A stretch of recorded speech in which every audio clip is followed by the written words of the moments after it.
Okay, चलो आगे बढ़ते हैं. So what we were looking at is we were now looking at internal audit administrative activities, right? Within the administrative activities, we covered the responsibility for IIA audit administrative activities. You have the Excel sheet in front of you whereby we are writing down the goals and then who is responsible, right? We'll continue monitoring that and continue adding to it today. Now, what we also covered what's included in the audit manual or the operations manual, the form and size and content will depend on the maturity of the internal audit activity and complexity of its work, right? We covered that as well yesterday. Now, we covered what is effective and efficient. Something may be effective but not necessarily efficient, right? We covered that as well. Now let's look at HR, human resources. The skill set and knowledge of IA activity are essential to its ability to help the organization achieve its objectives, right? What is important? The skill set and knowledge, two things. What's the difference? Skill set is how you do something. Knowledge is what you know, right? So the skill set and knowledge of IA activity are essential to its ability to help the organization achieve its objective. How you do certain and how you apply your knowledge and the knowledge that you have will have an impact on whether the department whether the company achieves its objectives or not, right? Who is responsible for hiring associates to fill organizational structure of the IA function? Who is responsible? The CAE is responsible. Again, in that Excel sheet, responsibility for hiring associate to fill the org structure of internal audit. Against CAE, tick there. Okay. You may feel, oh, HR is responsible. No, HR is not responsible. HR is helping you. HR is facilitating. Whether you require people on people, how many people do you require to do your job properly? That is the CAE, Chief of Audit Executives responsibility. Okay. When he is hiring associates, how should he hire them? He should hire them in a way that maximizes what? Efficiency and effectively provides the necessary skill base and makes good use of financial budget. Okay. So what? We talked about being efficient and effective. So the way you should hire people should maximize the efficiency and effectiveness such that adequate skill set is provided and the financial budget is used to the best, right? So for example, let's say there's a cyber security audit which needs to be done. Now, the cyber security audit needs to be done once in a year. Okay. Other than that, the processes are not very IT. Imagine that for a moment. So you require one resource. You require a resource and you require it only for, let's say, 2 months of the year. So as CAE, what are you going to do? Are you going to hire one full person or are you going to take that skill set from some external forms? What will you do? Ritu? Take it from external form. Yeah, Ritu, you are there? Yeah. Yeah, I think the same answer what you said. right? You'll take in Take from it an from. external. Mm. Why will you do that? You'll do that because for the remaining 10 months, you don't want the person to be sitting idle. Plus, you don't want to pay that kind of a cost for something which is only required 2 months a year. Correct? So, what are you doing? You are maximizing effectiveness and you are making good use of the financial budget. Correct? Now, by hiring someone from, if you don't hire someone thinking that you hire them for 2 months to chala lete, then what will happen? You will not be able to provide effective assurance, right? Because you don't have the necessary skill base to do the audit. So there is a balance between making sure that you do your audits effectively and efficiently, right? Day-to-day management of the hiring process resides with the HR. So you can say day-to-day hiring process management, that is HR. Or instead of HR, you don't have a column for HR, you say management. So management में tick करो, bracket में you can write HR. Okay? So, Ankur, sorry. So wherever it is mentioned it as management or senior management, so we have to consider management as HR, because I noticed some No, places they write it as no, no, management, other places they write senior management. no. Like I will tell you, there are certain cases where they mention senior management, right? So we'll come to that. Right now, we have not come across any situation which says senior management. We have it's always management. Okay. But we had that Okay. leading risk management and controls under senior management yesterday. Sorry? We had mentioned the leading risk management and controls will fall under the senior management. Yeah, that's what. That's what I'm asking you. Did we see any situation which is that? Yes, So yes, we did. Leading risk management and controls. yeah. So when we talk about leading risk management and controls, it's basically a C-suite job, right? CRO, Chief Risk Officer, Chief Executive Officer, right? So by senior management, we mean those people. Highest within the management grade. Okay. Okay. Yeah.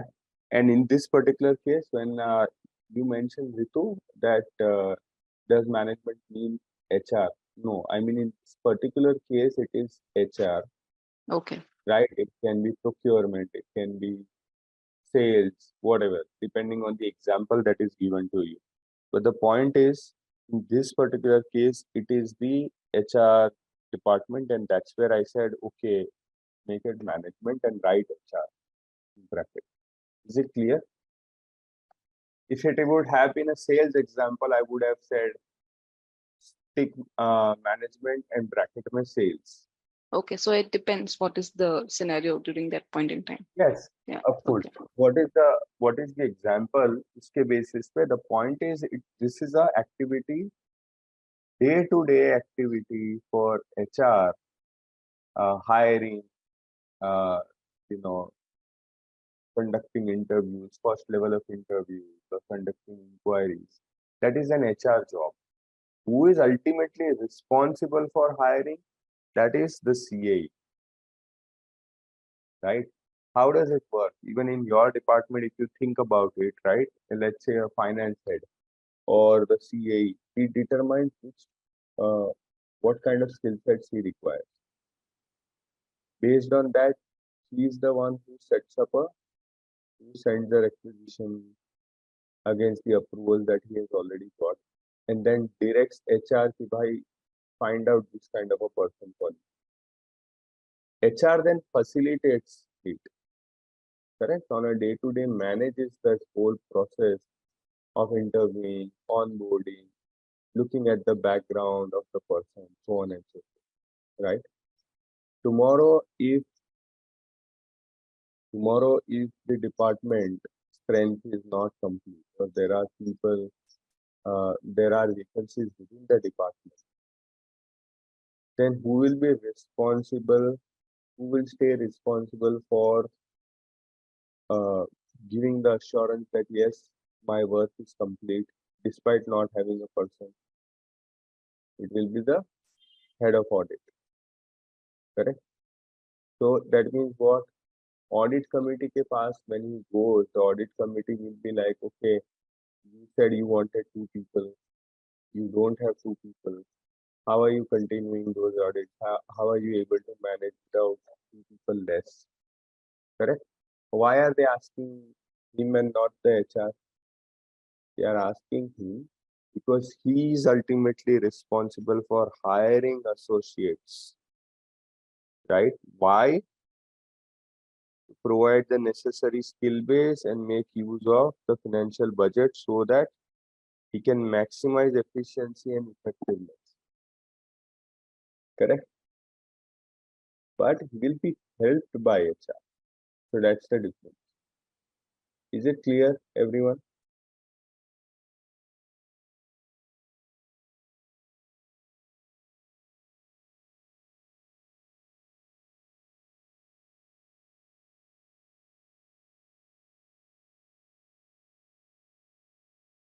Now, internal auditor should be what? Should be qualified and competent. If someone is a chartered accountant, does it mean he is competent in taxation matters?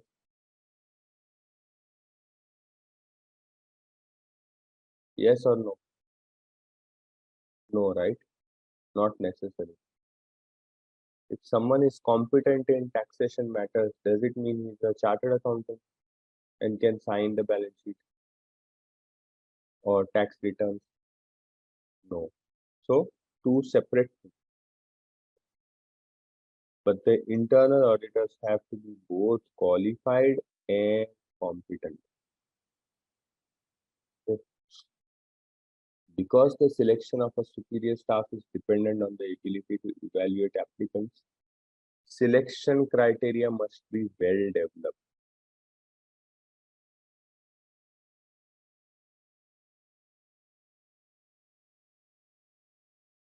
So selection criteria must be well developed means what?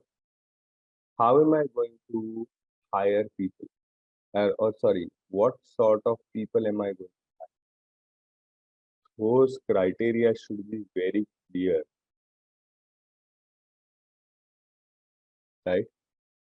Only when they are clear can you evaluate the applicants and select superior staff. Correct? If you don't have any clarity about the criteria, then how are you going? You can still go ahead and select, but then you require clarity of the criteria. So selection criteria must be well developed. कोई भी don't take any sentence lightly. Okay, every sentence has a meaning.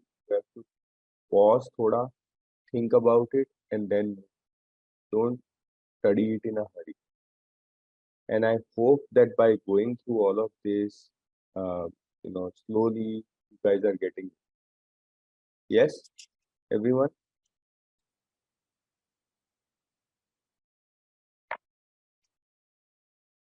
Okay.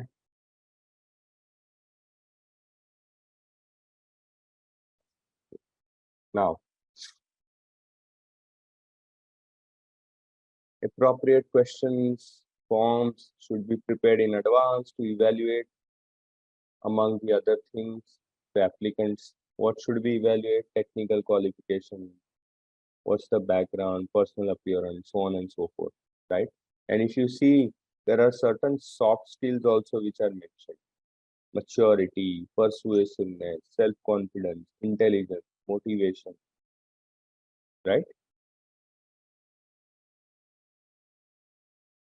Developing effective interview techniques will ensure that IA audit function acquires the proper set of skills, capabilities, and technical knowledge needed to accomplish its goal. They mentioned it very, very distinctly, right, and specifically. That how will effective interviewing techniques help? They will help, will ensure that IA function acquires the proper set of skills, capabilities, and technical knowledge needed to accomplish its goal. So here, effective interviewing skills means effective interviewing techniques for hiring people. Okay. Now, effective interviewing methods are structured interviews and behavioral interviews. So there are two types of interviews which are considered effective. You have structural interviews and you have behavioral interviews. What are structured interviews? Structured interviews are what? Same set of questions to different candidates. Why is that? So that there is no bias. And then there is behavioral interview. Those are past performance are interviews to determine how candidates handled past situations. ऊपर जो है वो individual bias remove करने के लिए. So structured interview. If I'm going to ask you the same, why do we, like in exam, why do we have the same question set for everyone? It's a kind of a structured exam, right? Because you want to measure people on the same criteria, correct? Now, and there does not have to be any individual bias that, oh, you know, I asked Jaspreet an easy question, but for Supriya I asked a difficult question. Not like that. That's why you have structured examination, right? Same set of questions. Similarly, structured interview is what? These interviews use a set of job related questions. Okay. The second thing is they are scored by a committee of 3 to 6 members. Okay. Interviews can use 4 general type of questions. Situational, what would you do? Job knowledge, do you know something? Job sample simulation, can you show us, right? What would you do with respect to decision? Do you know certain things? How would you do something? And then worker requirements. Are you able to do something? Able means what? Ability. Are you able to spend 25% of your time on the road? Okay. Your ability to do something and your willingness to do something. So situational, job knowledge, job sample simulation, worker requirement. Now they can even ask you a question around it, right? In case of structured interviews, 4 general types of questions are no. They would ask you a question which is not asked as part of a structured interview, or a kind of a type of question which is not asked when having a structured interview for assessing a candidate. Whenever in the question they ask not done, right? Okay, which of it is not done? Means the others are done. Yes or no? समझ में आ रहा है? Right? So you have to simplify the question. Okay, the question is what? Which of this is not the general type of question asked? Means there are 3 which are asked. Immediately दिमाग में click होना चाहिए. And the question is, okay, which of these questions types are not done or not asked? The immediate question should be, okay, the others are being asked. right? Now you will say that why do we need to do that? The reason you need to do that is because it just simplifies the question in your mind and it becomes easier for your mind to identify the answer. Are you seeing my point? Yes, Because Ankur. brain, Yes. because your brain tends to identify those kind of positive things easily, like when you are selecting an answer. If I tell you which of this is uh, not a shade of red, say, then it's easier for you to start saying, okay, which is red in this whole, right? It becomes very easy for you to then go through all the colors and like immediately tell you, okay, uh, this one is not red or this one is red, right? Else, what will you do? Start assessing each one, starting to.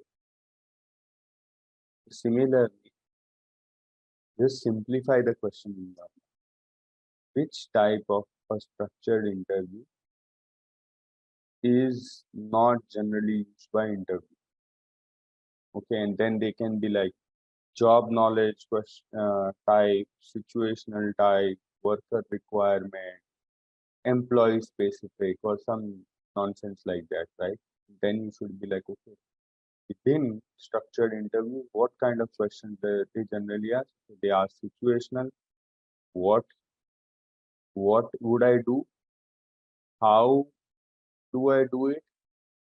Do I know what to do? And do I want to do? Which is, are you able to spend 25%, right? Okay. Behavioral interviews determine how candidates handle past situations because you don't know the behavior of the person you're meeting him for the first time. Behavioral interviews are basically around how you manage the certain situation in the past. Past performance is generally indicative of future performance. Generally indicative. Okay, not necessary, but generally indicative.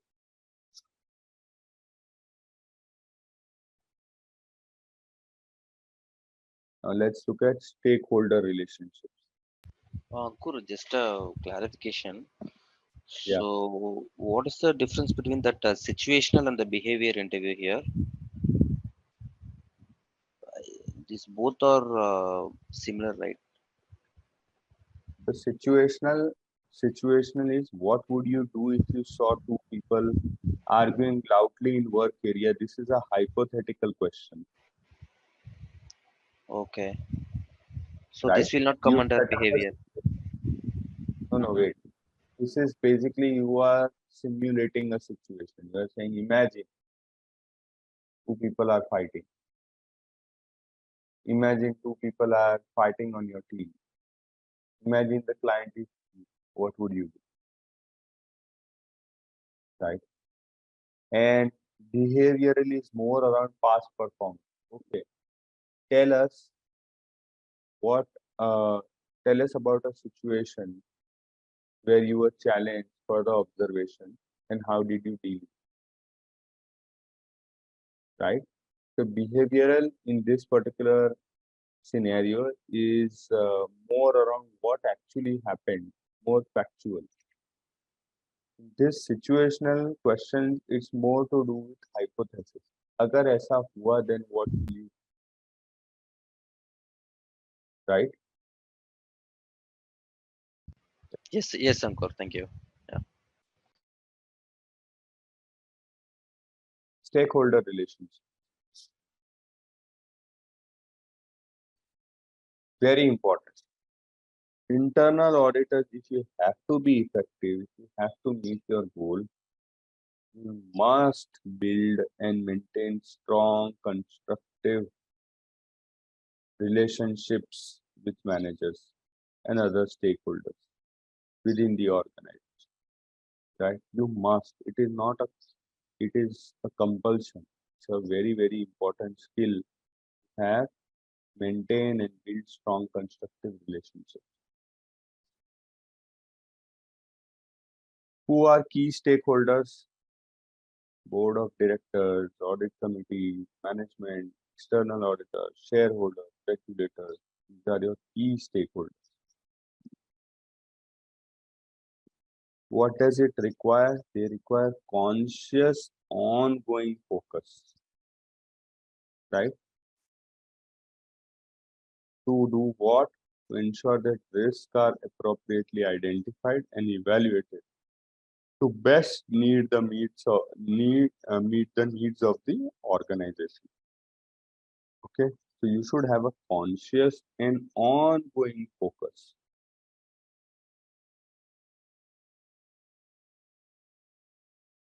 Okay, what responsibility do we have? We have a responsibility to work together with external audit and other stakeholders to facilitate work efforts in compliance with regulators. Two things: facilitate work effort and compliance with regulators. So you have to be, we have a responsibility to make sure that the work is being done as per the requirements of the regulator and it is done in compliance with the regulator's requirement. Facilitate work effort means what? All of these external auditors, other stakeholders, they are doing their work. So you should work together with them to help them do their work better. Okay, so to facilitate work efforts means help them do their work better. The board and the audit committee, very important. If you look at the best practice, if you look at the requirement, not the best practice, the internal auditor reports. Where does he report? He reports to the audit committee, right? And administratively, on a day-to-day basis, he may report to the CFO, to the CEO, people like that. But functionally, he reports to the audit committee. So, audit committee is the MyBab. Okay, they are answerable to the audit committee for the main function for which internal audit is in existence. Okay, so, and why is that? That is for organizational independence. If you are answerable to the CFO, will you be able to audit the financial processes independently? Yeah. No, right? Because he's the one who's finalizing your compensation. He's asking you whether you did your job or not. You are getting authority from him. Then in that case, because you're reporting to directly, functionally, you can't do your job independently. Correct? For you to be able to audit the organization independently, you should be able to report to someone outside the organization who is steering the organization. So it's the audit committee. Audit committee consists of independent members. Okay. So CAE must have direct and unrestricted access. I should be able to directly talk to people within the audit committee, and my access to the audit committee should not be restricted. If, let's say, restricted means, yes, you can talk to people in the audit committee, but you have to go through me, right? Then in that case, the access is considered as restricted, right? So you need to have direct. I should be able to speak to people within the audit committee directly, and my access should be unrestricted. To senior management and the board as well.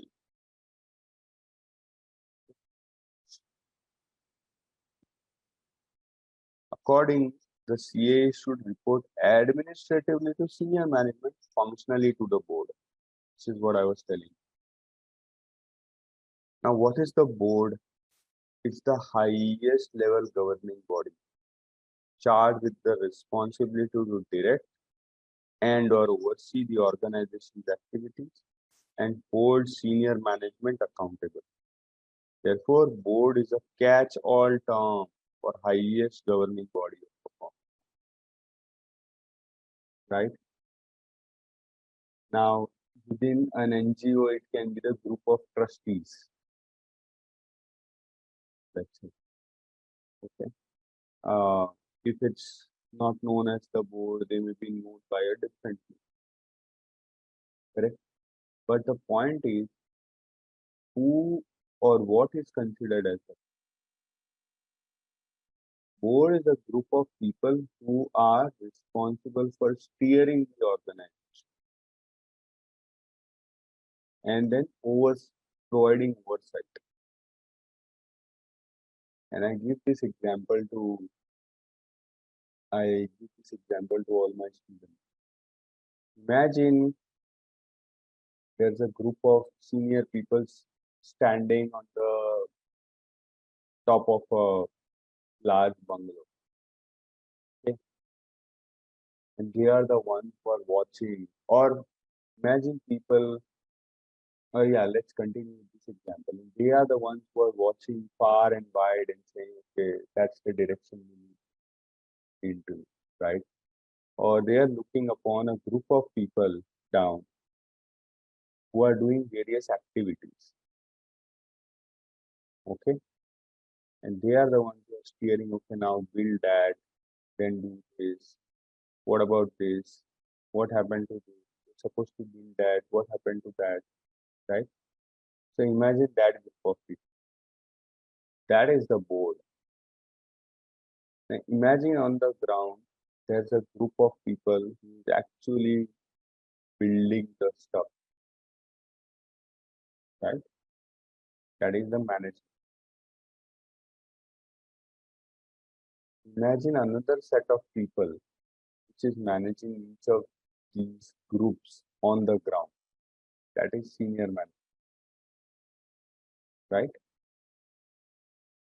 And then there is this one person who is standing on the sidelines, has his hands folded like this, and is watching everything. Okay. And after he is done watching, at the end of the day, he goes back upstairs, 2 flights up, goes to the group of people who are watching from the terrace and tells them, oh, these guys are not doing this one is not doing that, blah, blah, blah. Okay. Okay. And then the next day, people who are on the terrace tell the people on the ground, the ones who are leading those teams, you are supposed to do this, you've not done that, why don't you do this? What happened to this? Right? They are questioning them. Is the scenario clear to everyone? So the people in the gallery who are overseeing everything is the board. Right? People who are doing actual work is the management. People who are blowing their whistle and saying, do this, do that, right? Again, on the ground, that's senior management. And the person on the side with his hand folded, watching everything, constantly looking for risk and whether there are adequate controls, that person is the internal auditor. Clear? Everyone?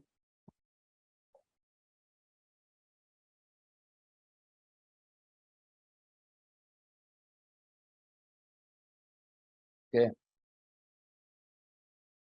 So which is the highest level governing body of a firm? They are the board. Okay. What is audit committee? That is a subunit of the board of directors. So, board of directors have a lot of things to do, and they can't do all the. There are certain functions for which they delegate it to other subcommittees. So imagine this is the board. They have a lot of things to do, right? A lot of strategies, strategy building, monitoring, all of that to do. They can't look at everything. They can't look at audit. They can't look at remuneration. They can't look at ESG requirements. They can't look at all the risk for the business. So what do?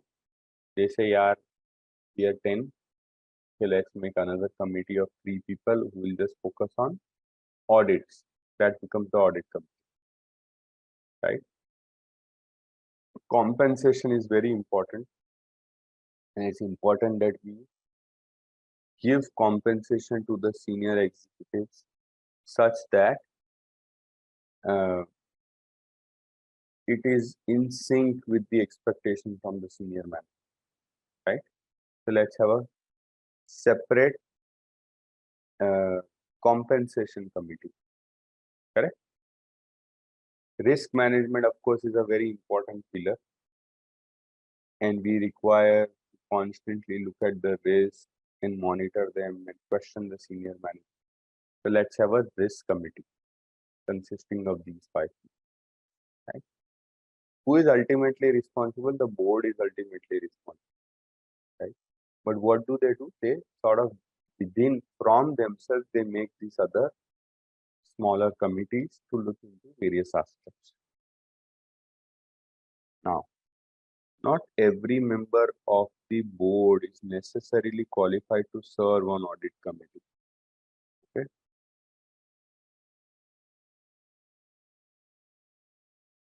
So board may be consisting of many, but audit committee requires a specific set of people. So what are those?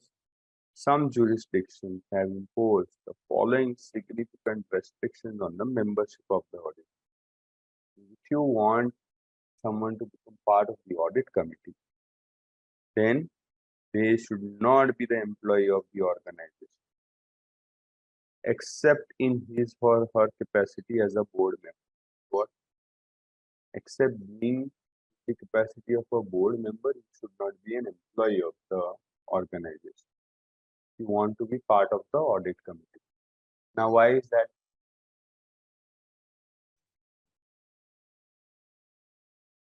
If we are an employee, then we might be a little biased or afraid of the management. Exactly. You have to stay independent. So, you can't be the employee of the organization. At least one member must be a financial expert. Why is that? Because business is all about finance, it's all about money, it's all about making sure that there is the organization, the entity is financially sound, continued. Correct? But some jurisdictions have these restrictions. Some other jurisdiction may have other restrictions. Many stock exchanges require that all listed organizations have an audit committee. So maybe not the private companies, but at least if you are listed and you are dealing with public funds, then you should have an audit committee. Why? Because the audit committee is the one which looks into audit matters which can impact the interest of the stakeholder. Okay.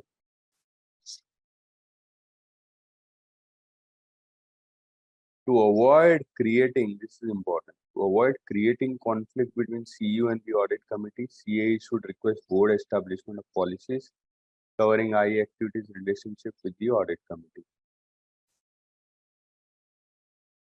So tomorrow, so that there is no conflict between the CU and the audit committee regarding certain matters, The board should be requested to establish policies which cover internal audit activities relationship with the audit committee. That what kind of a relationship will the audit committee have with the internal auditor in terms of reporting issues, in terms of looking at areas. And in a way, the internal audit charter helps with that, right? Because the internal audit charter talks about the roles and responsibilities of the audit committee, of the board, of the internal auditor, the authority which the internal auditor has, the scope of his work, things like that. Okay. So tomorrow, if there's a dispute with management, internal auditor can always revert back to the charter. Like, look, this is my job. For example, if you read the news, right? There are some fraud which take place, or the CEO gets upset about something, correct? And the internal auditor can go back and say, we were within our rights to review this audit and this is what we found. They are able to do that because they are reporting to the audit committee functionally. And it has been clearly laid out in the internal audit charter about what are their roles and responsibilities and what can they do and what is their authority. Did you guys see internal audit charter yesterday? Yes, no. Yes, Ankur. Why?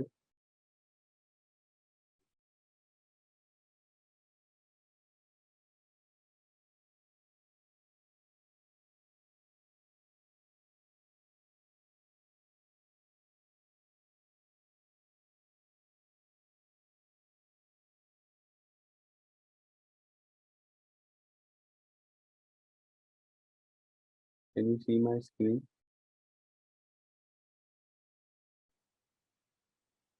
Yeah. Yes.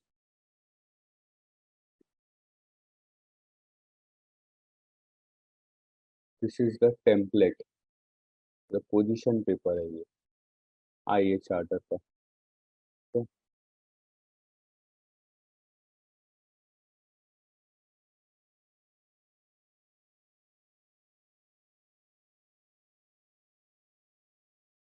Talks about all the key aspects of an internal audit charter, why it is important.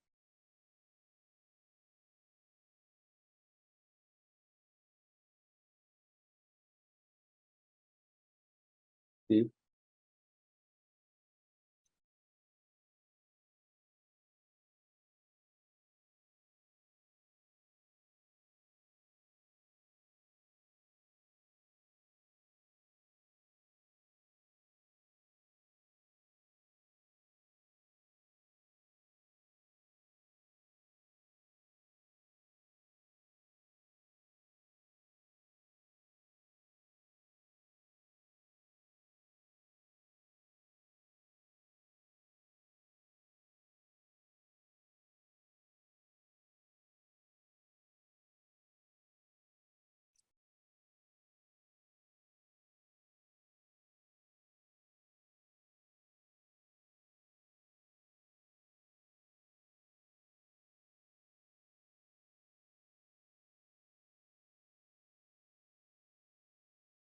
if you are a member, you can download it and have a look at it. This is an internal audit charter of a university. Okay. But the key point here is the components are more or less the same.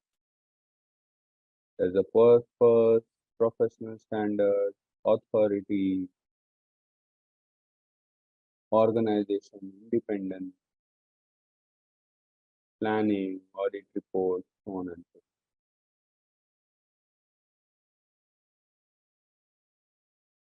forth, right? Mission and purpose, the authority, independence, objectivity, scope of audit service, audit activity, responsibility, QAIP, all of that. Okay. Sharing.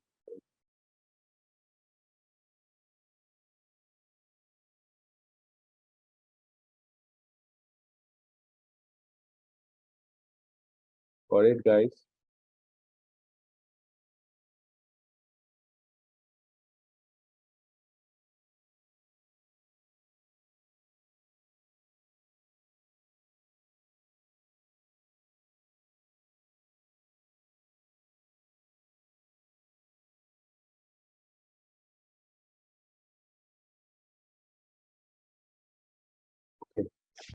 Ankur, Are you just a doubt. yeah. With respect to this charter, so every company will publish this across the websites, or it is only viewable on the department? Not necessary everyone will publish. It's a matter of transparency. Some companies will do, some will not do. There's no requirement to publish your charter. Okay. Okay. No requirement to publish your charter, but there are companies which do. And then there are abroad, there are requirements to publish it also. For example, like universities or government agencies, right? They have to publish their internal audit charter online. So that's why you will see so many universities uploading their internal audit charter online. Got it? Sure, sir.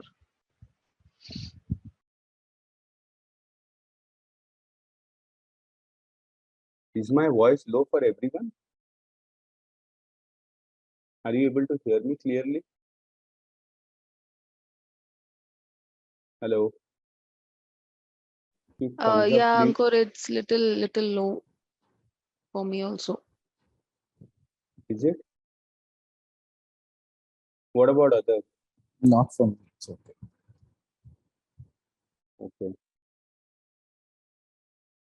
Okay, I'll try to be as loud as possible. Okay. Is this better? Ritu, Harini? Yes, now it's Yes. better. Yeah. Okay, I'll try to be loud as possible. Actually, I'm not sitting at my desk. And at my desk, I have a mic. So at that time, it is very loud and clear. Today, I'm just using my earphone. So maybe that is the reason why. But I'll try to be as loud as possible. Okay. Okay. Let's look at the role of the audit committee. Most important function of audit committee is to promote the independence of internal and external auditors by protecting them from management's influence. Right? If the internal auditor is not protected from management influence, or the external auditor is not protected from management's influence, then it can lead to disastrous consequences. Correct? And if you look at history, that is what has happened. Right, everyone?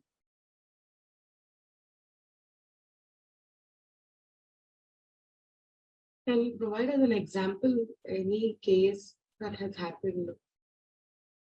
So many cases. Arthur Anderson being the biggest case. Satyam being our biggest case. Right? PwC partners were completely influenced by Raju, who was the chairman of Satyam. Satyam group of companies. Yeah. Correct? Okay. So the audit committee, it's the audit committee's goal to provide protection from management. That's why it's very, very important that you have a very strong audit committee in the organization. The following are other functions of the audit committee regarding the IIA activity. selecting or removing the CAE and setting his or her compensation. See, the CAE can be bindas because he can be selected or removed by the audit committee. The CFO cannot just fire the head of audit.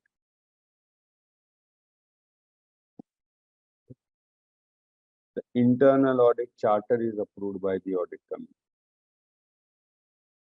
The internal auditor's work plan for the year, the schedule for the year, that is approved by the committee. Whether he or whether the department has sufficient resources or not, and approving that resource budget, that is done by audit committee. Resolving the dispute is done by the audit committee. They talk to the CAC, who attends all audit committee meetings. Okay, reviewing your audit activities work product, which is okay, present to us the audit reports.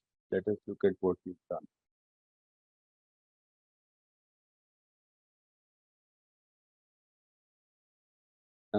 Ensuring that engagement results are given due consideration means what?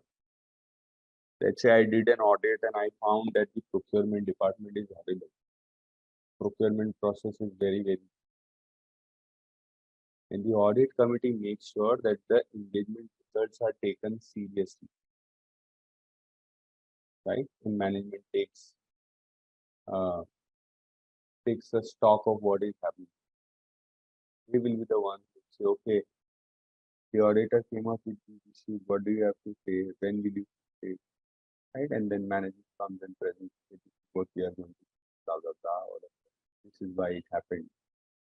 Then in the next meeting, the audit committee keeps on challenging them. Okay, what happened? Are things better now?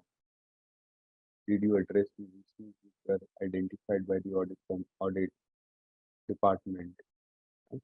So they are ensuring that results are given due consideration and are taken seriously. Overseeing appropriate corrective action for deficiencies noted by IIA. You said that, okay, we are going to overhaul the system. Have you done that? Right? Have you made changes to the systems which you said you will be? So, overseeing appropriate corrective action. And I was just giving an example. There can be many other such projects.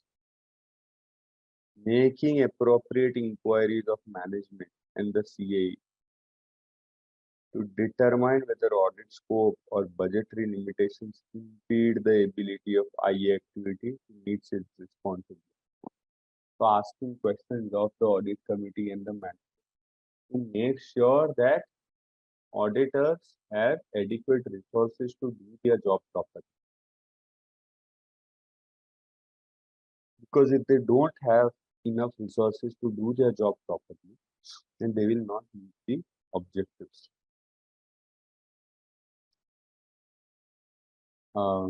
Yes, Sharma. Ankur, so this entire points, the board is also have these roles, right? The role of this audit committee, we have seen these points. So the board is also So have these roles, this right?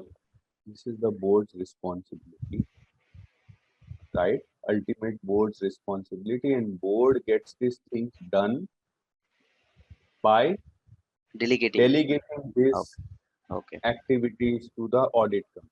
Okay. Okay. The following are other functions of the audit committee regarding the external, not internal audit, external. Selecting external auditing firm and negotiating its fees is something done by the audit committee. Can you allow the CFO to do that? No, right? Overseeing and reviewing the work of the external audit, resolving disputes, reviewing external auditors, internal control and audit report. All this is being done by the audit company. Relationships with management. IIA auditor are responsible for performing their mission, maintaining the objectivity, ensuring internal audit activities independence. They also should develop and maintain good working relationships with the management. Right? How are these developed? They are developed by communicating effectively, resolving conflicts constructively, and using participative auditing methods.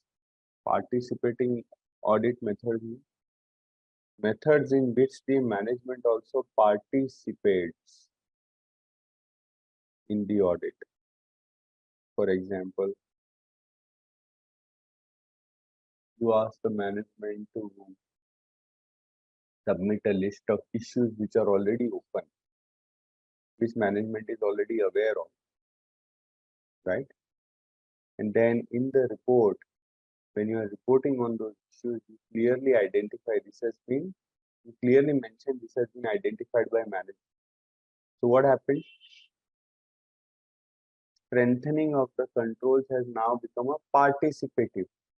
खाली हमारा job नहीं, it is also you are also getting the management to participate in it, right? That way you are strengthening the relationship.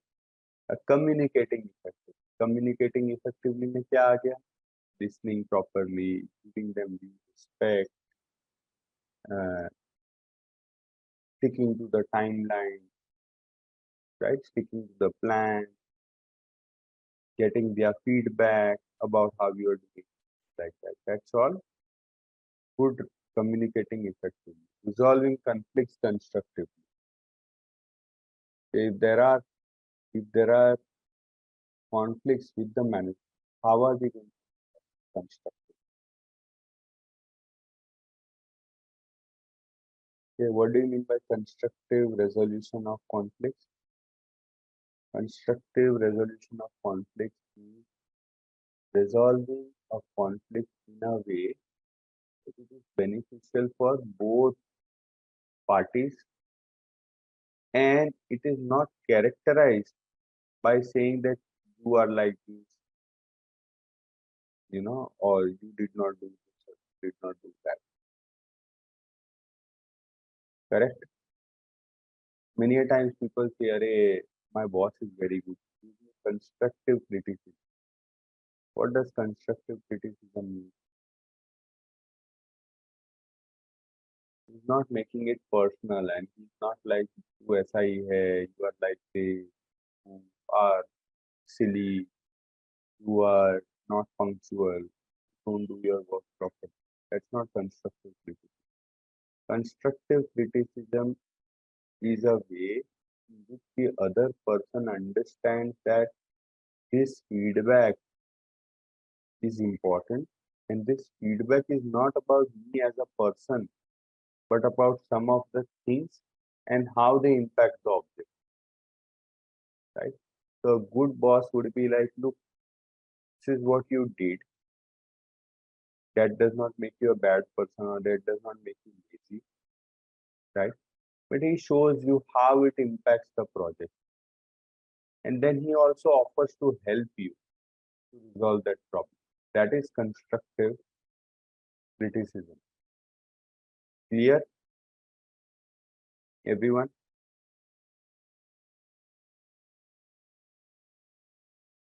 Right? So resolving conflicts constructively means what? If there's a conflict, it's not about, oh, you are wrong, we are right, we did this correctly, you do this, blah, blah, blah, all of that. It's about, look, for the organization, we need to improve the governance, risk, and compliance. Right. In order to do that, we want your cooperation. I understand there is a problem and there is let us think about how we can improve. Correct? That means this is a participative exercise. Instead of focusing on the person who made the mistake, now you are focusing on the mistake and how it can be addressed so that everyone's objectives are met, right? So communicating effectively, resolving conflicts, and participative auditing method. Now let's look at this. Participative auditing is collaboration between internal auditor and management during auditing. The objective is to minimize conflict and build a shared interest in the engagement. People are more likely to accept changes if they have participated in the decisions and the methods used to implement it. Many times you come across an observation and you don't discuss the how it can be addressed. You just go ahead and say this is what we should do. Correct? And what does your boss say? Your boss says, oh, did you discuss it with the manager? Are they in agreement with this recommendation? Is this feasible for them? Yes or no? Yes. Correct? Why are we doing this? Because we want to maintain and develop good working relationships with them. They need to feel respected. They need to feel heard. And you should actually respect and hear them, right? Before giving your judgment about what should be done. So you have to, when you discuss with them and say that, okay, yeah, ये problem hai, how do we resolve it? This is our suggestion. What do you think? They say, no, your suggestion is fine, but we need to do this. And if it starts making sense to you also, right? Either it makes sense, it doesn't. If it does not, then you try and persuade them to listen to what you are saying, your suggestion, right? And you meet halfway somewhere. But the point is, when two parties are sitting across the table and discussing what can be done to resolve it, and then finalizing the next steps, they will feel more responsible, they will feel more respected, and they will accept the changes if they have participated in the decision. If we have to go to a party or if we have to go to a picnic and I tell you, okay, what do you think? What should we do? Where should we go? Right? I say A, you say B, right? And I am discussing maybe, I think this is the way we can do it. Oh, you say, no, I don't like the sun so much, so I don't want to go to the beach. I say, I love going to the beach. You say, you love going to the mountain. Keep on discussing, going back and forth. And we reach a decision to go to Kerala, which has got beach also, which has got the mountains, right? Now, instead of that, if I just keep on saying, no, no, I go to Goa, no, I want to, whatever, Himachal, correct? Then this is not participating. Are you guys getting me? Or if I just tell my wife that, boss, we are going to Himachal, and I don't ask her, do you think she's going to be happy? She wants to go to the beach. No, right? So people are more likely to accept the change if they have participated in the decision and in the methods used to implement the change. Okay. But as internal auditor, we are ultimately responsible for guiding and directing the audit because the responsibility for final audit opinion is that of the internal audit, right? Ultimately, you are responsible for that. When you discuss with your sons and daughters, kids, what should they do, colleges should they go, what should they study? If you have discussed with them, then they will be in a better position to listen to you and decide on a course of action. Correct? So that's 1.3. Are we clear? Okay. Let's look at internal auditor resource requirement. Okay. What does performance standard 2030 say? Who must ensure that the internal audit resources are appropriate, sufficient, effectively deployed? The audit head, the CAE must ensure. Can he decide that it is okay if they are appropriate, sufficient, but not effective? It's okay if they are sufficient and effective, but not appropriate? No. He must ensure. Compulsion. What kind of people do I require? I require appropriate people. I require sufficient people. And I need to effectively deploy them. Right? If I have a cyber security and I don't have someone with the knowledge of cyber security, then are they appropriate? Yes, no. They are not appropriate, right? I want 3 people. I only have 1. Are they sufficient? No, they are not. I have 3 people and there are 2 engagements. And engagement A is more critical than engagement B. But on engagement B, I have 2.5 people, and on engagement A, I only have 0.5%. Then have I effectively deployed them? No. Clear all 3 components?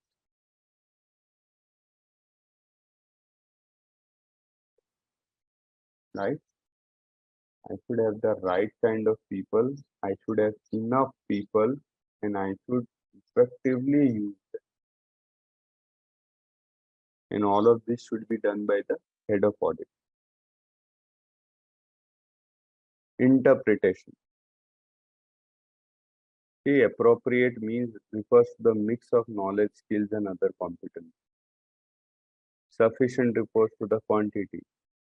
And resources are effectively deployed when they are used in a way that optimizes the achievement of approved plan.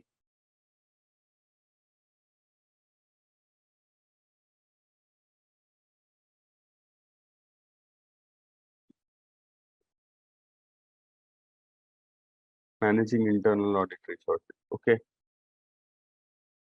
The primary responsibility for sufficiency in management of resources, CAE, including communication of needs and status to senior management and the board, all CAE, right?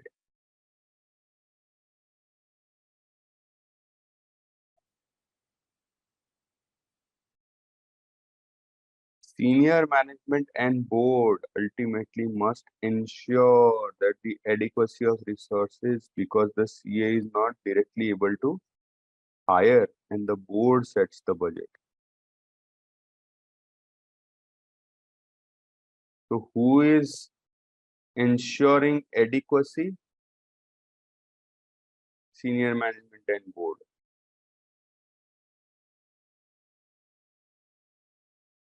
Right?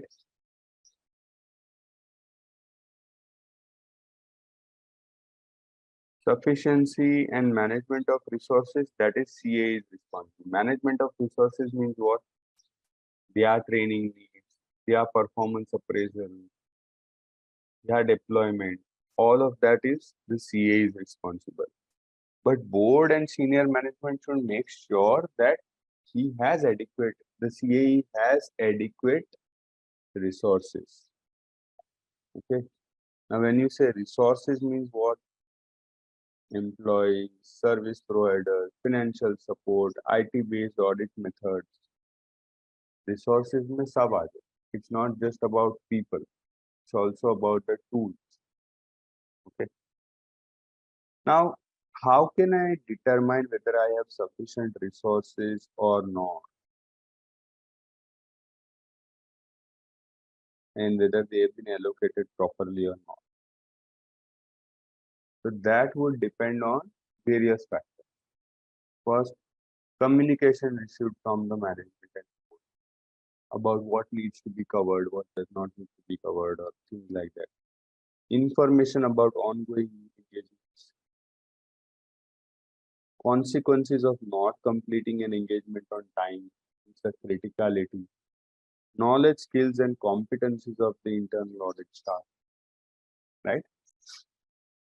All of this helps me in determining the sufficiency of resource allocation.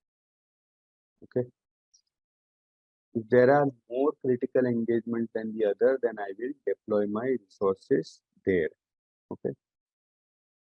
Competencies of the IIA staff should be appropriate for the planned activities.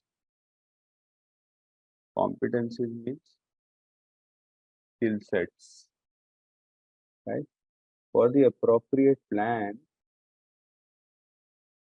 sorry,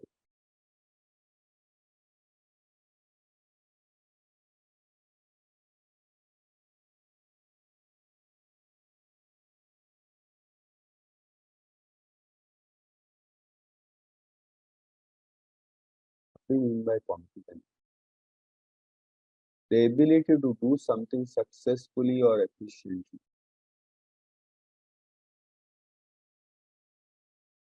An important skill that is needed to do a job, that is competency.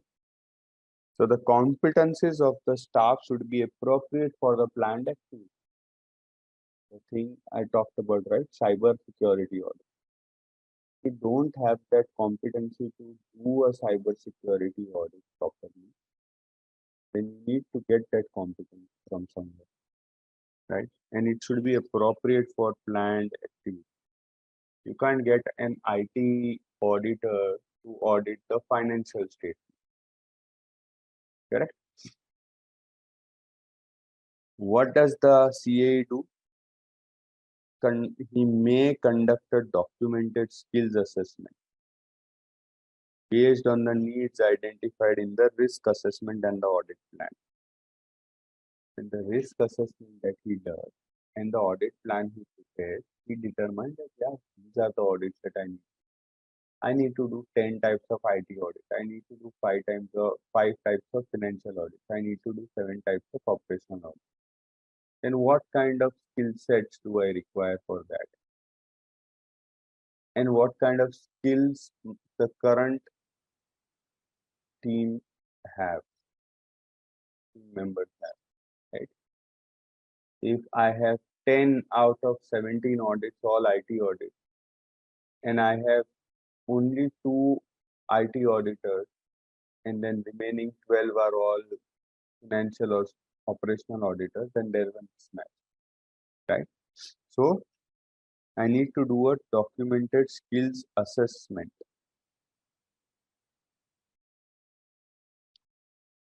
Clear, everyone, so far?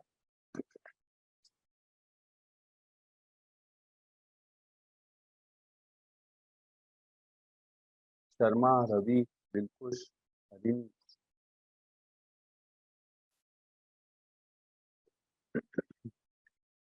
5 more minutes and we'll take a break. But stay with me right now. Ravi, Dilkush, are you there?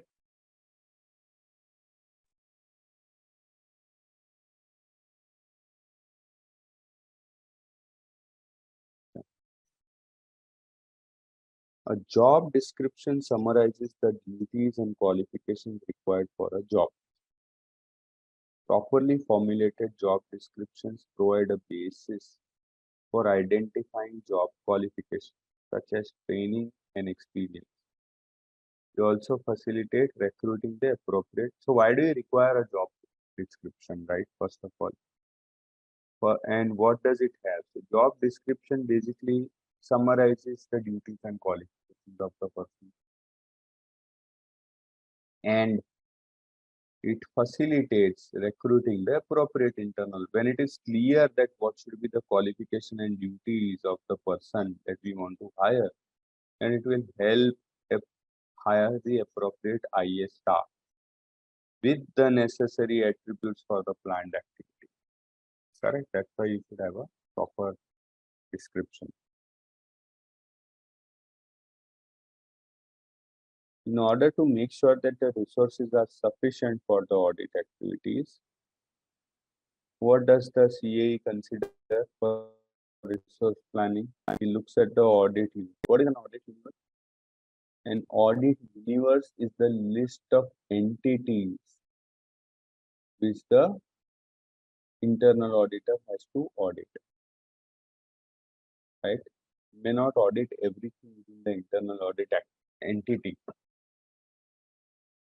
but he needs to know the complete audit universe. Relevant risk levels means each of these entity, whether it is a high, medium, low risk entity, that needs to be. Then, because only then can you do the resource planning, right? On a more complex audit, you will require your A team on that audit. On a more regular audit, a compliance audit, you might require a smaller team, a less experienced team.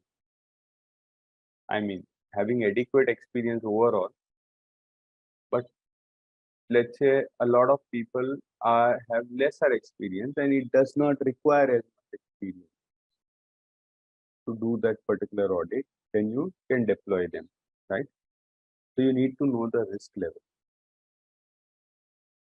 The audit plan, when is each of the audit going to happen? And then when people are going to take leave, who is available at that time, who won't be available, who will be busy. All that I need to do my resource plan.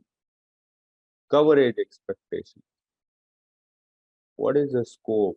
Procurement audit, is the expectation to only look at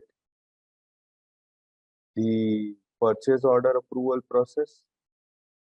Or is the expectation to look at everything from procurement planning, vendor development, to SOPs, to purchase order approvals, acquisitions,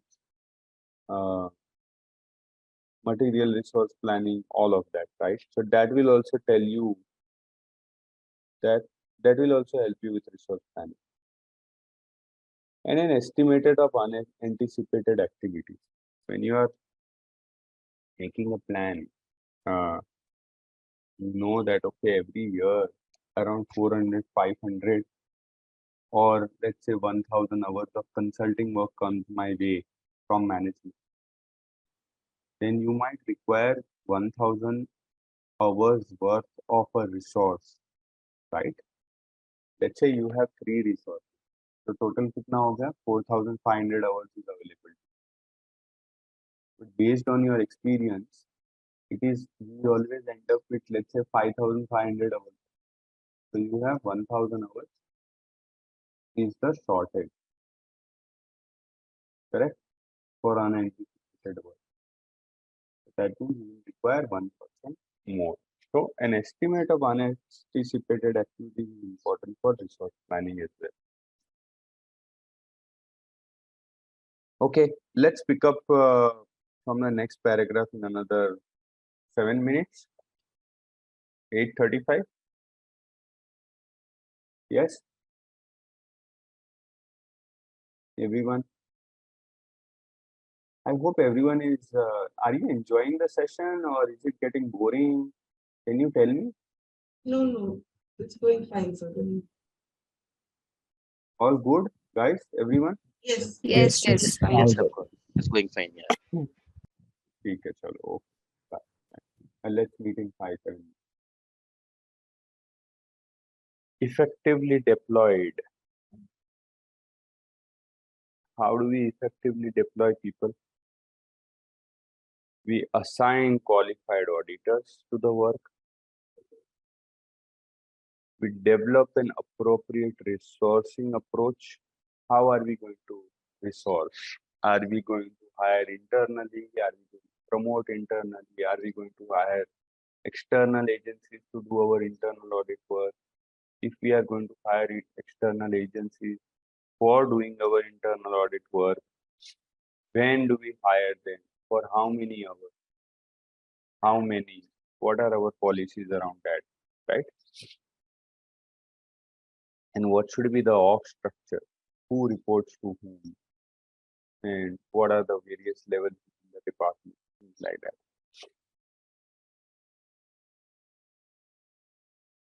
Some organizations maintain field offices. What is a field office? Let's look at the advantages first. The advantages of field offices compared with sending internal auditors from home office. So you have a company which is based out of Delhi. Okay. And in Delhi, you also have the internal audit department. You have operations all over India. So let's say you are a chain of hospitals. Fortis, for example. Right. Now, you have a chain of hospitals across India, different locations, different states. Every time to send someone from Delhi to go and audit those areas may be difficult, right? So instead of that, you have 4 field offices. You have one in Nagpur, which is like the center of India. You have one in Chennai to cover all of South. You have one in Kolkata to cover all of Northeast, right? And so you have these field offices and you have people there. Okay. What does that do? That reduces travel time and expense. It improves service in operating location, right? Better morale of the internal auditor as a result of increased authority means what? People on the ground at that location, let's say if I'm made the auditor of Bombay region, then I have more morale. Like my morale is high because I have increased authority to do work in and around Bombay. And the possibility of employing persons who do not wish to travel. It gets very, very tiring if you have been traveling for a job on an ongoing basis, right, to different locations. And if you have people on the ground at that location who follow the same audit methodology, then it becomes easier, right? So these are the advantages of field offices. Exam they can give you a case study which says, okay, there's a new department which is being set up. It's for a chain of hospitals which is across the country. The CA is looking for various department structures. He's also considering the use of field offices. What is the key benefit of having a field office? Reduction in travel and travel time and expense. Then they can give you other 3 options may not be advantage, right? They can convert this into a case like that. So you need to be absolutely clear in your mind that field offices hota kya hai, what is field office, and what are the benefits of it. Okay.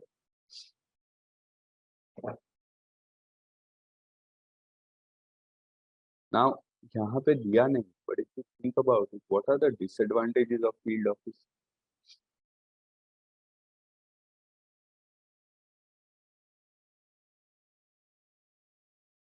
The disadvantage may be they may not be fully utilized. Correct?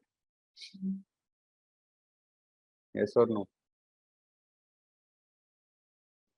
Yes. Yes, yes, Ankur. They may not be fully utilized, right? Your utility expenditure and your expenditure or office expenditure may increase. So let's say you have an office in Delhi which can accommodate 4 more people. But because your people are spread across India and you want to have field offices, you have 2 additional offices in the field. उसका operational खर्चा भी लगेगा, right? So I mean, those can be some of the disadvantages. What you can also do is a couple of things you can do, right? What are the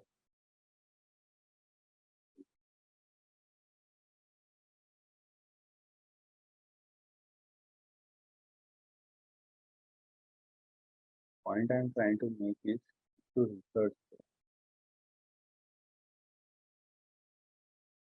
Now, I don't want you to spend a lot of time, but I tend to do. So I'm just sharing that practice with you. I just went online and I was just searching about what are the disadvantages of having a field office for internal audit. Now you have how does establishing a branch office affect audit quality? Evidence from China, right? तो थोड़ा देख लेने का. What does it say?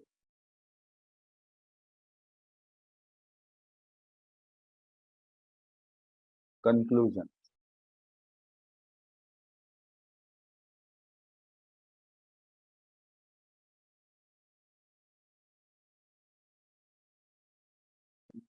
Yeah.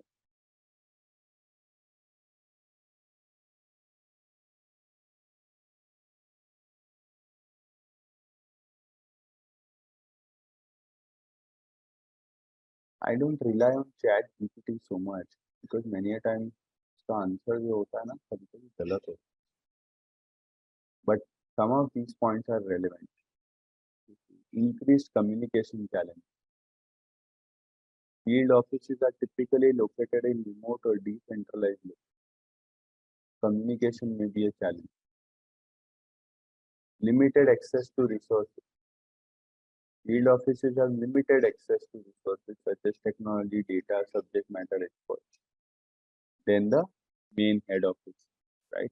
For example, in my case only, I work for a US company.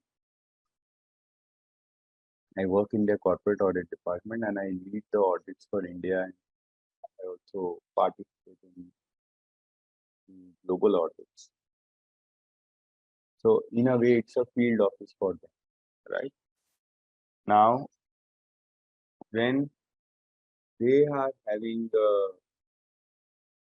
they can have the they can have meetings with the local management whenever they want.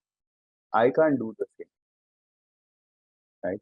If my laptop here is broken or something goes wrong with my laptop, I can't get it immediately addressed. I have to wait. You see my point?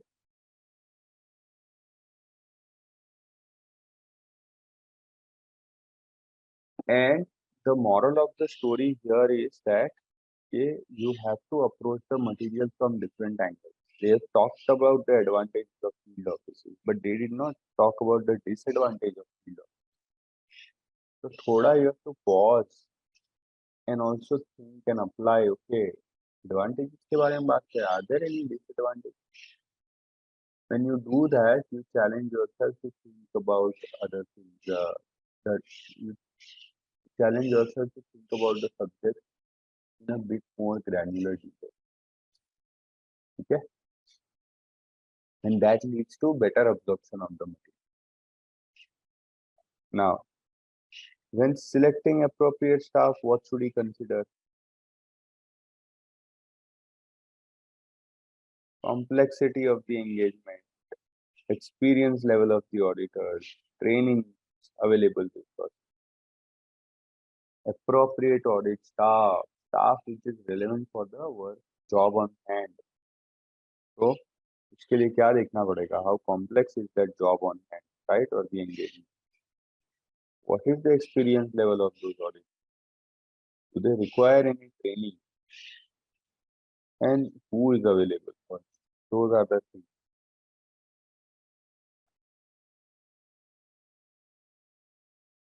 CAE considers succession planning, staff evaluation and development, and other HR disciplines. Addresses resourcing needs, including whether those skills are present, other ways to meet needs, external service provider, specialized consultant, and the rest. See, the job needs to get done. Whether you do it or you get people from outside, right? Or you hire people and then train them. The CA's ongoing communication with senior management and the board include periodic summaries of resource status and adequacy, such as the effect of temporary vacancies and comparison of resources with the audit plan. So, like even in my department, what we do is there within the audit committee deck, there is a slide which gives the organization structure of the audit department. And wherever there are vacancies, we just mark that in gray and say that 2 positions vacant here. Okay. So that's the other thing. Why is that important? Because again, senior management and the board are responsible for providing the resources the CAE needs to operate the IIA. Okay. Now let's look at outsourcing the IIA.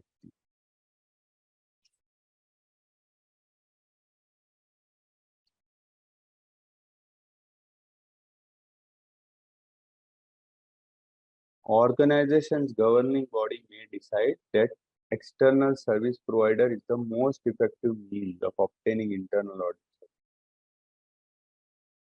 The audit committee, governing body is the board or the audit committee, right? Whichever is the highest governing body in the organization. They may decide that, yeah,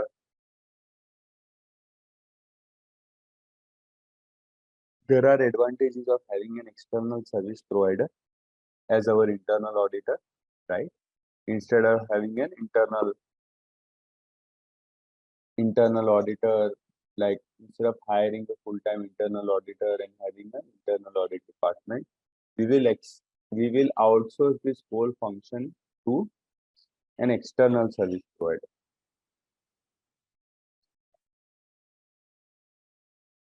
In that case, so imagine the company decided EY should be our internal audit, right? And what should EY do? Those performing internal audit services needs to remind the organization that the organization is ultimately responsible for maintaining an effective internal audit activity. So you have hired us, okay, which is fine, and we'll do the internal audit. But for maintaining an effective, oh my God, for maintaining an effective internal audit activity, the organization is ultimately responsible. EY is not responsible for that. What does that mean? Exactly. Okay.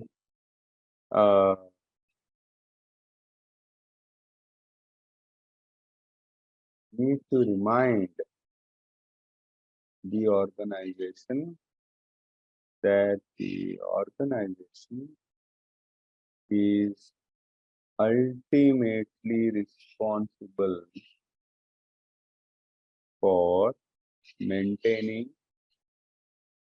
an effective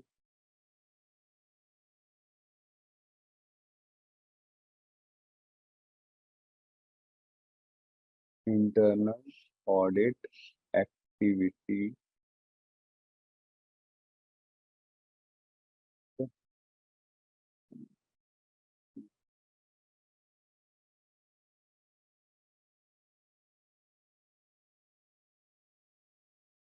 So they will come and do the internal audit. But to maintain internal audit department means internal audit charter हो गया, approving compensation, providing them with resources, all of that still remains the organization. I just want to make sure that I've articulated that. While external firms may be contracted to perform internal audits on behalf of the company itself is ultimately responsible for ensuring that the internal audit function is operating effectively. This statement emphasizes that the organization cannot solely rely on external firms to manage their internal audit responsibility. Correct? Just because you've given it to EY does not mean EY will take care of everything. You are ultimately responsible for the working of the internal audit function. Okay. The organization must actively participate in and oversee the internal audit process to ensure that it is conducted in a thorough, objective, and effective manner. This includes providing necessary resources, setting internal audit objectives, establishing internal controls, and monitoring the results of internal audits. The role of external firms is to support and assist the org in fulfilling internal audit responsibilities. But the organization itself must take ownership for maintaining an effective internal audit activity. So if a question comes from the regulator that show me to have an internal audit activity, effective internal audit activity, and your internal audit objectives are being met, then it's not like, "Arey, EY, you answered it." It's not EY's responsibility. It's the organization's ultimate responsibility. Is it clear? See, very good. This is fantastic, yeah. I'm not sure whether everyone is using this tool or not, but ChatGPT is just mind blowing. See, पहले मैंने उसको वो पूछा, so it responded. Then I said, "Can you elaborate with an example?" Imagine a large multinational corp that hires external audit firm to conduct internal audits on various aspects of its operation. Okay. The firm conducts IIA on behalf of company and provides reports. In this scenario, for example, during the course of the audit, external firm may identify issues with the company's internal control, such as inadequate documentation or lack of segregation of duty. The external firm may provide recommendations. However, the responsibility for implementing and maintaining the recommended changes to improve the internal control rests with the corporation. Got it? The corporation should actively monitor and follow up on the recommendations provided by external audit firm, allocate necessary resources, establish appropriate processes, and ensure that the function is properly functioning on an ongoing basis. Clear to everyone? Yes, Ankur, yes. Yes, sir. No?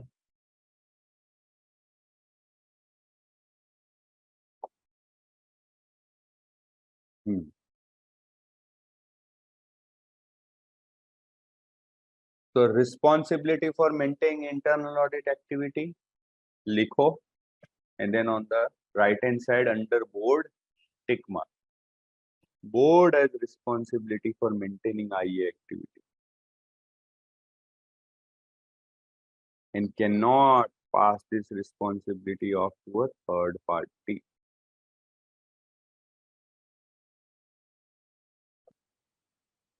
Okay, clear hai?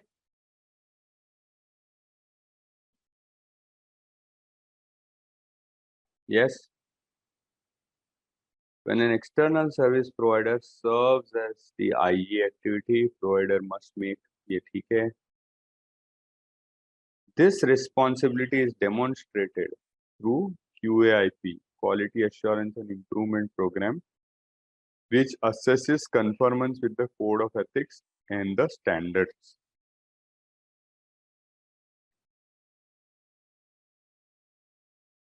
So,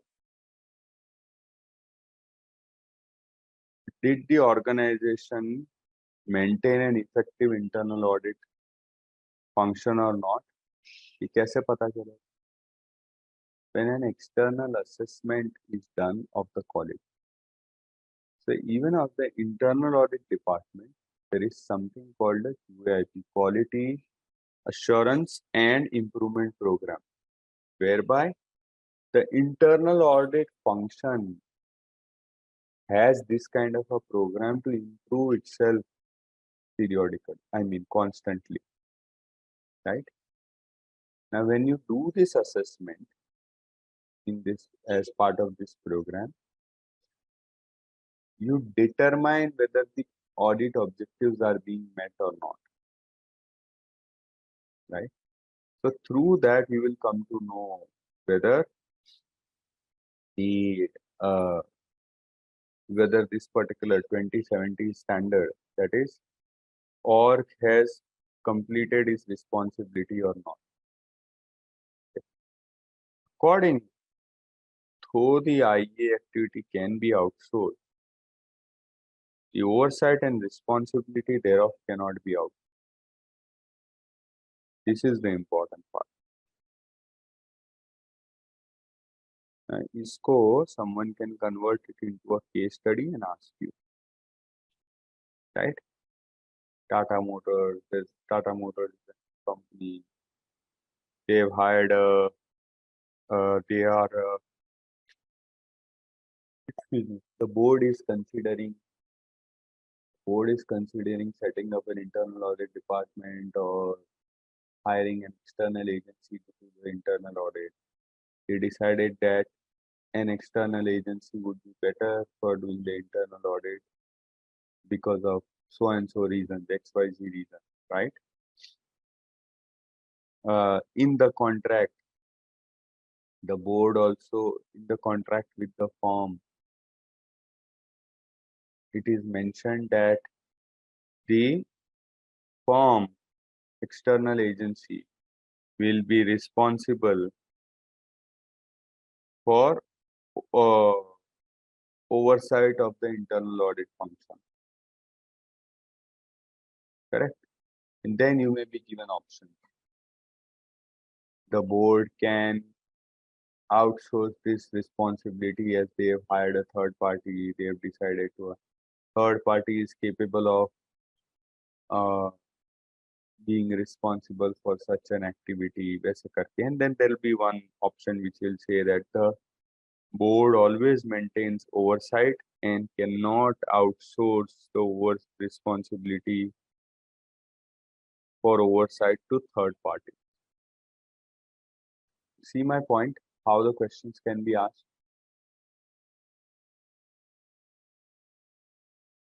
समझ में आ रहा है?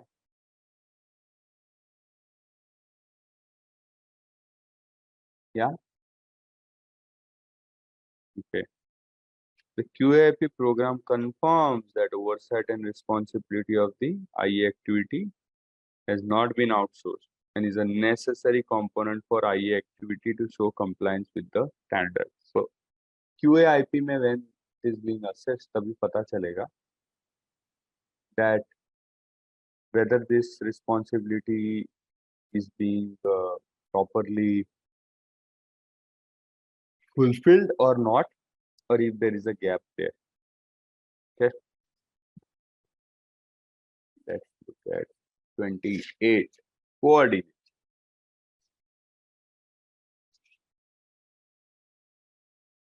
Going back to the structure, you go to page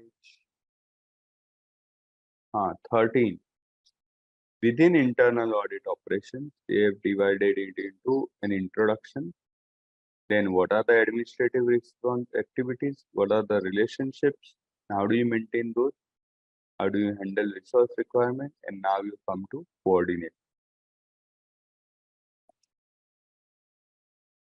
Okay.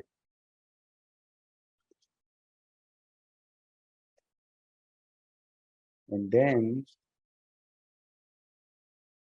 on page 41, you start with the assurance engagement. फिर उसके बाद में consulting engagements आए. Okay. What should the CAE do when it comes to coordination and reliance? He should share information, coordinate activities, and consider relying upon the work of other internal and external assurance and consulting service providers. ठीक है, क्या क्या करना चाहिए? He should share the information. He should coordinate the activities. You do this, meanwhile I will do that, right? So coordinate it. You do this in January, so that we will do this in February. Or because we've already covered it, you don't cover it. That's called coordination, right? And relying on others' work is same. We've already done it. So check this methodology and then you may not. For example, how many of you have dealt with statutory auditor? I have, sir. You have, right? Statutory auditors के साथ कभी ऐसा हुआ है where the statutory auditor is like, just one minute, अभी बहुत आवाज आ रही है, sorry. One minute, please.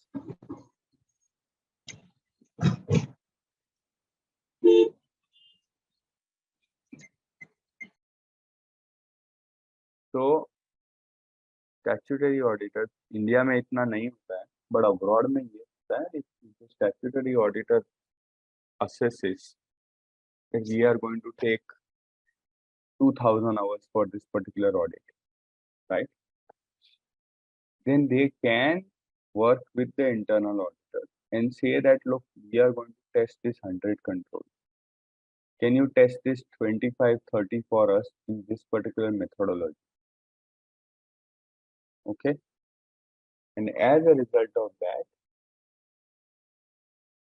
we will just look at what you've documented, and if we are fine with that testing, we will not test it. So that is called relying on the other service provider. Okay. Why is that required? To ensure proper coverage and minimize duplication of efforts. There's no point testing the same areas again and again, right? You have to minimize duplication of work. Now let's look at each of these components. In coordinating activities, CAE may rely on the work of other assurance and consulting service providers. Consistent process for the basis of reliance should be established. Competency, objectivity, and due professional care of the assurance. Now, when the internal auditor is doing his work, he has to be competent, means he has to be skillful, he has to be independent, he has to be objective. Independent means he should not have any conflict of interest, right? Objective means what? He should look at it objectively and should not allow other biases to creep in. Correct? Now, when he is doing all of this, and he is the one who is ultimately responsible for the audit opinion, but he's been given a right and he's been told that you can obviously rely on it for doing this more efficiently. Should he not look for the same characteristics in the external service provider? Make sense?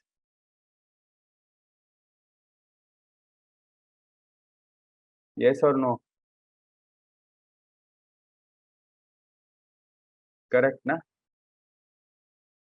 Let's say, imagine karo situation. You are a senior member of the team. your boss says that, "Arey, I understand your workload has significantly increased. You can go ahead and hire one. Okay, but hire someone like you. Okay, because I like your work." Or rather, he says that, "But you are responsible for the work product, and I like your work." He says that. Then when you are hiring Supriya, you will hire someone who has the same characteristics as yourself, right? Yes or no? Supriya, Supriya is not there. Okay. Everyone else understood? Ritu, you understood? Correct? Yeah, yes, Ankur. Hire the same type of person, right? Because you are ultimately responsible. The same logic यहाँ भी apply होता है.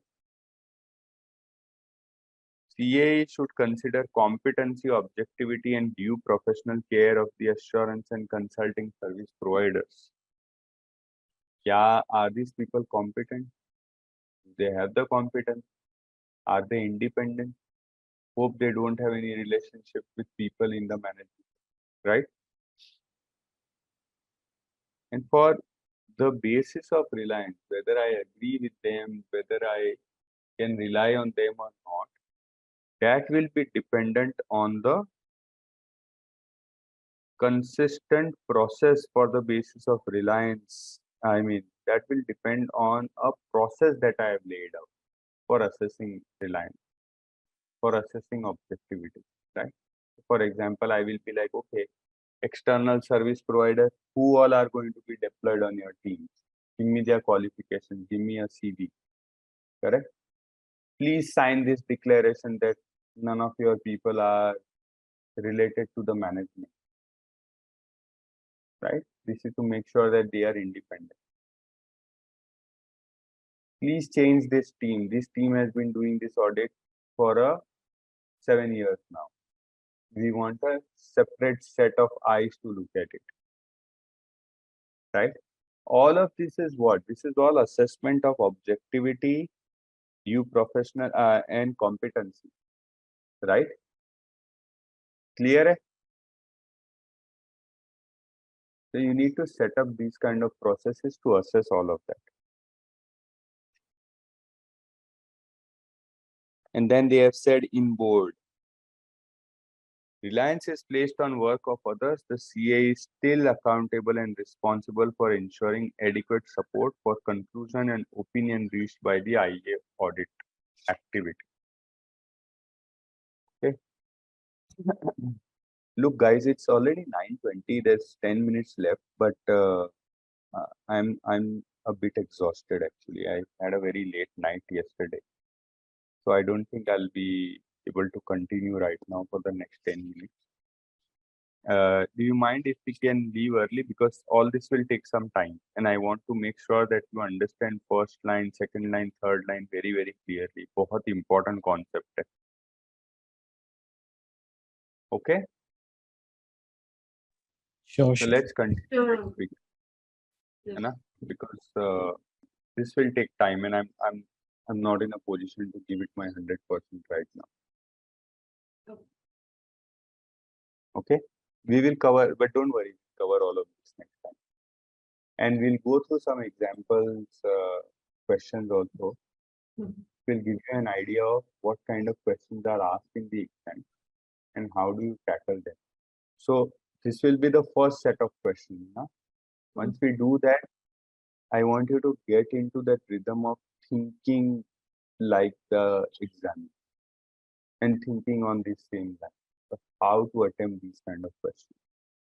During the topic that we discussed today and yesterday, you saw how I go through each and every component, and I also create some questions, right? That this is the way the questions will be asked.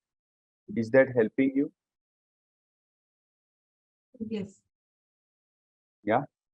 Has anyone of you looked at the MCQs that are asked in the exam? जो इसमें दिए हुए पीछे?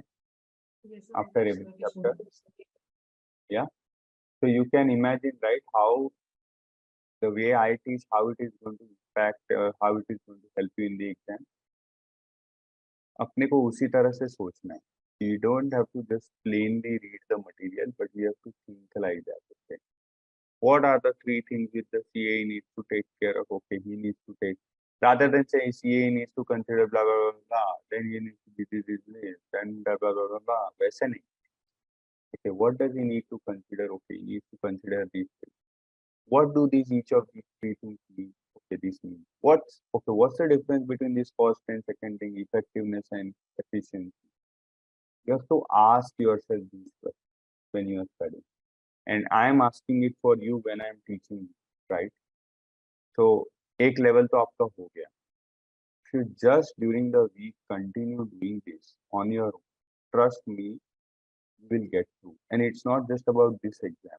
You can apply this concept anywhere and it will really help. Okay?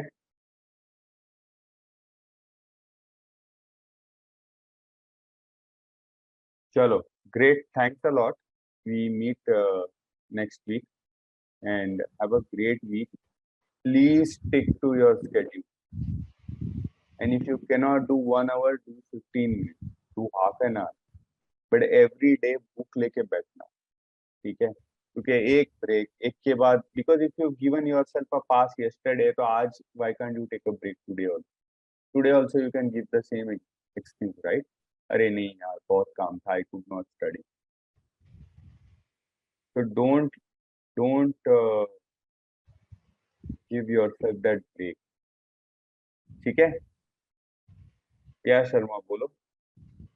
Others Ankur, can sorry. drop off. Yeah. Wait, this is getting recorded, so can you like call me? No, it's a subject related question only. It's हाँ not बोलो. Yeah, yeah. बोलो. Because I've just got in network. I just lost some network in between when you explaining the page number Okay. 27, the last paragraph. So Page 27, last paragraph. yes, Ankur. Yes. So Yes. just let me know if my understanding is correct. So the last paragraph says that if IA activity does not conformance with the code of ethics and standard, then the IA activity cannot be outsourced. Am I right? No, it doesn't mean that. Okay. The QAIP program confirms that oversight and responsibility, the responsibility is demonstrated through QAIP. No. So you Okay. have something called a QAIP program, which is the Quality Yes. Assurance and Improvement Program, Mm-hmm. whereby there are two types. There's an internal QAIP and there's an external QAIP. Internal QAIP means internal audit department mein there will be a team which will be doing an ongoing quality assessment, whether we are auditing as per the standards or not, right? And then every 5 years there's an external form also which comes. Are you there or you dropped? Yes, Ankur. Yes, sir. So Yes. when they are assessing against the standard, and in that assessment they are also verifying whether who is holding the responsibility for maintaining the audit department, and how do we know that internal audit department is properly being managed. So when they do that assessment, उसमें clear हो जाएगा ना whether the organization has taken responsibility for maintaining the internal audit department or not. Correct? Yes, correct. That is what they are talking about. That this responsibility, that yes, this responsibility is being executed properly, that will get clarified when a QAIP is done. That's what they are talking about. Okay. Then the last paragraph says the internal audit activity cannot be outsourced. So the ESP can be done, right? So Where? the last No, the paragraph. responsibility, oversight and responsibility of IA activity cannot be outsourced. All right. Internal audit can be outsourced. Oversight of the department cannot be outsourced. Okay. Okay. Then I can tell you do this work.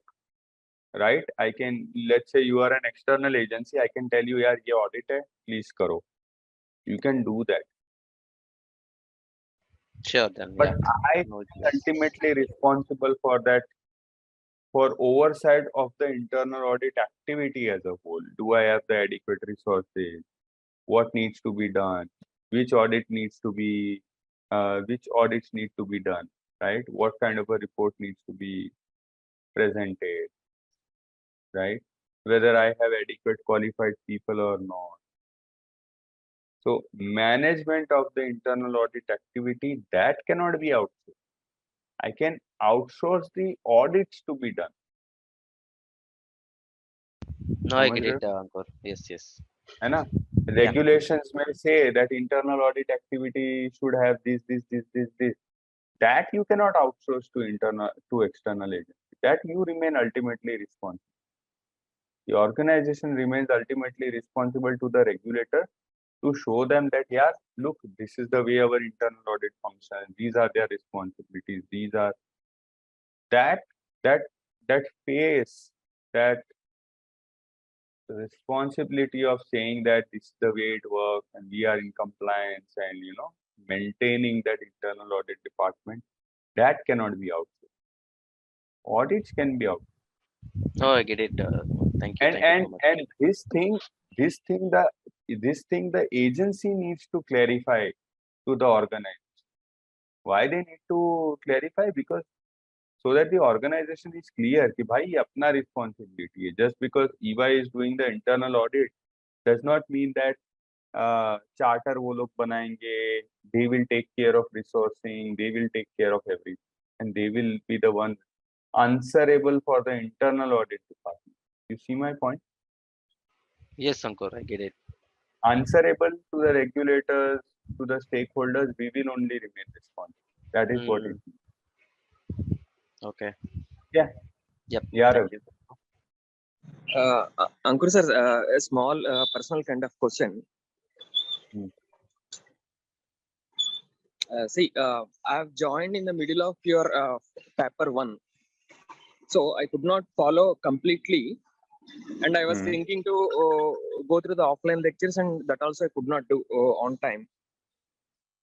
So now, because I can able to join this your second paper sessions, I thought I'll complete this session. Will that be a right approach? Yeah, of course, right approach रहेगा. See, because instead of attempting a first paper thing, I thought of now directly going to the second paper. चलेगा, paper 2 भी कर लोगे तो चलेगा, but there are concepts from paper 1 which are applied here. For example, objectivity, independence, right? Yes. All that is covered in paper 1. Yeah. QAIP, that is covered in paper 1. Okay. So that reference is there here in paper 2 as well. But Okay. paper 2 on its own can also be given. But I personally believe that paper 2 on its own can also be done. But I personally believe that paper 1 किया है तो paper 2 थोड़ा it's Easy easier होता है. to grasp. हाँ. Oh, okay. Probably I need to put more efforts, like referring back and हाँ, understanding. like अभी जैसे यहाँ पे objectivity, independence बोला है, Yes. right? So what is objective, what is independent? मैंने आपको brief में समझा दिया, but detail में जो है वो part 1 में दिया है. Okay. Okay. Understand? Got it, sir. That is, yeah. But you do this without giving part 1, the answer is yes. खाली थोड़ा और effort डालना पड़ेगा और कुछ नहीं. Sure, sir. Sure. Thank you. Okay. Yes, sir. चलो Thank you. guys, great. Have a great week and see you next week. Okay. Sure. Please study hard. Thank you, Ankur. Yeah. Bye. Thank you.